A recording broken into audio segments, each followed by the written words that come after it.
Plant growth begins with a seed, and every seed needs the right kind of substrate, water, and sunlight.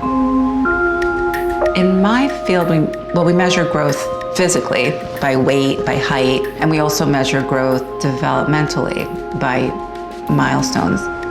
You're always growing. If I weren't growing, it would become a craft, it would be routine. In biological terms, growth is cell division. Start with one cell and it divides, becomes two cells, and then they differentiate. It's one building block on top of another to create something new. Instinct is sort of something that everyone is born with, but it's a unique attribute. I don't think that you can teach someone instinct. I think they've got to want to do it, they've got to have the passion, they've got to have the drive. I came upon Pycnanthium torii, which is a plant that grows in only less than 20 locations in the world. I recognized this because of that intuition.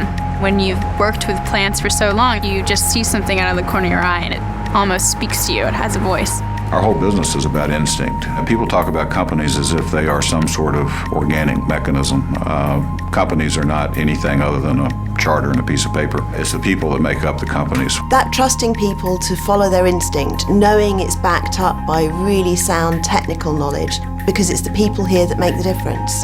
The technique is what you can work on. The intuition comes from your confidence and from your perseverance. The more you do, the more it sort of gets incorporated into you. If you break instinct down, it's looking at how people assess a situation. And that, more than anything now, probably informs how we have to shape our advice so that it helps a business to be really successful. It's not a question of shooting from the hip when they're dealing with a client.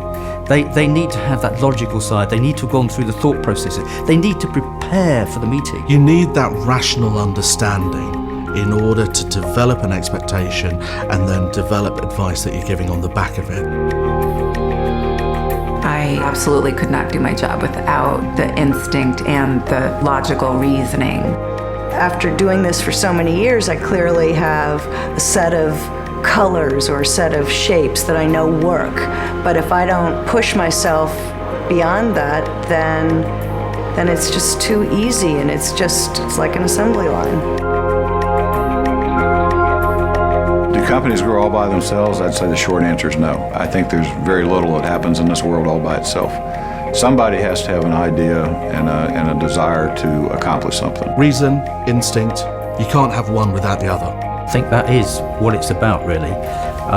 You have the knowledge and you have the capability. You put the two together, you provide the solution.